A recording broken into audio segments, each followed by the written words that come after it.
Hello there, welcome to my channel. Today we'll be making Bofrot or Bofloaf or Puff Puff, which is common in Ghana and Nigeria and other parts of the world. You can eat it with porridge or any beverage of your choice. Let's have a look at the ingredients.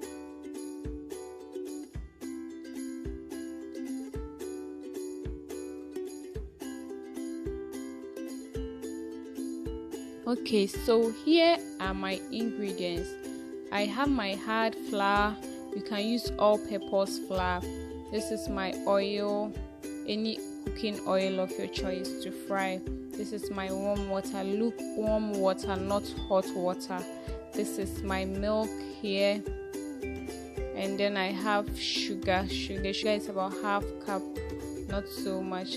My vanilla extract here, egg, nutmeg, yeast, which is 1.5 tablespoon, cinnamon and salt. So before you start anything that you need to do with yeast, first of all check if the yeast is okay to use. So just take 1 teaspoon of yeast, half teaspoon of sugar, 2 teaspoons of water, cover it and allow it to rest for 5 to 10 minutes. As it goes on, you realize that the yeast rises up, so you know your yeast is okay to use. Otherwise you finish and then you realize it's a cost 90 job. So this is my cinnamon going in. I have my salt here too as well, and then my sugar. I'm not using a lot of sugar. And then I'll just grate my nutmeg in the aromatics. That's the cinnamon and the nutmeg is to give it a good flavor, as well as the vanilla. So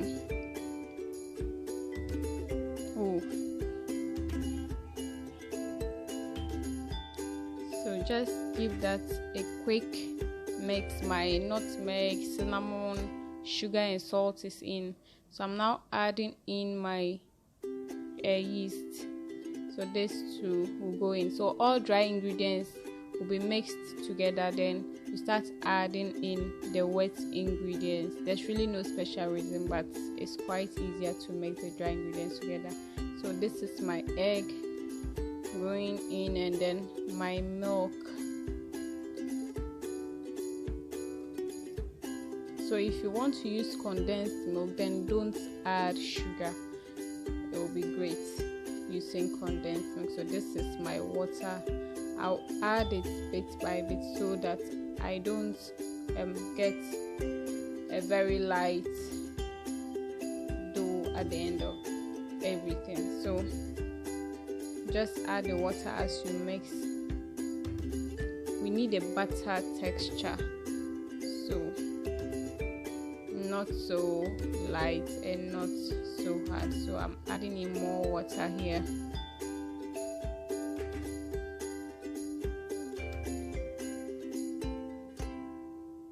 Give it a mix. You can use a whisk if you want to, or a food processor, but this is not something much, so I'll just use my hand.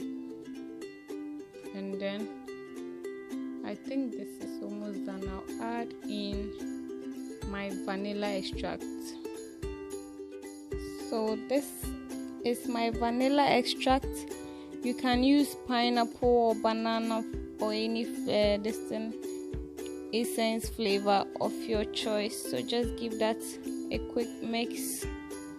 This is the texture that we want. So I'll just add a little water, just a little, and then mix it until it combines, or the water combines with the rest of the dough.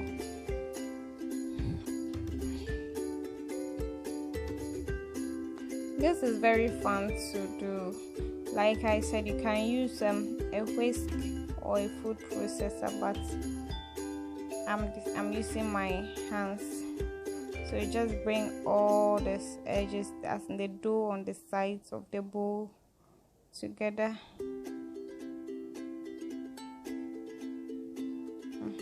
Just clean that up. Then wrap it with a foil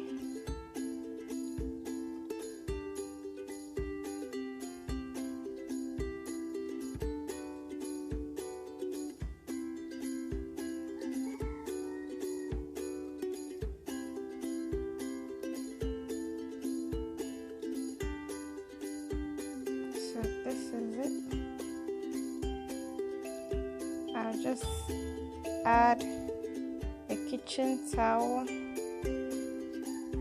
to give it some warmth a little, and then I'll allow this to rest for 30 minutes.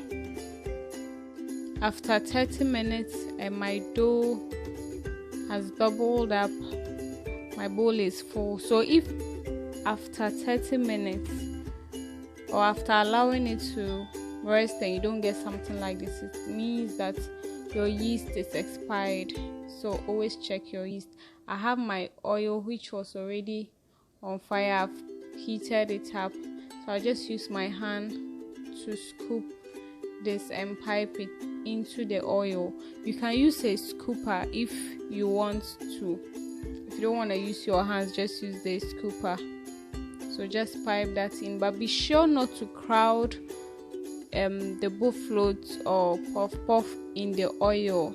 Allow some space for it to be able to fry properly. Otherwise, if it's crowded, you end up getting a very oily puff puff, which is not healthy. So I'll just do this and allow it to fry until it turns golden brown. So after some time, I'll turn it to the other side. I'll flip it and then so it turns golden brown. Then I take it off the oil. So this side is golden brown. I'll just flip it to the other side until it also turns golden brown before I take it off. So this is how it is best. This is the space I was talking of. It allows it to fry well, deep frying. And if your puff puff or Bofrot is flat on the oil, it means the dough was too light. So always be sure not to make it so light, otherwise it will be flat and it will even get soaked in the oil. So both sides of my puff puff or Bofrot is golden brown, so I'll just take it off the oil and then repeat the same process until my dough is done or exhausted. So these are very crunchy outside, and you can tell that it's not soaked in the oil. It's not so oily. So always be sure to deep fry your Bofrot so you don't get it very oily. This is my golden brown Bofrot or puff puff. I hope you try this at home and share with your friends as well.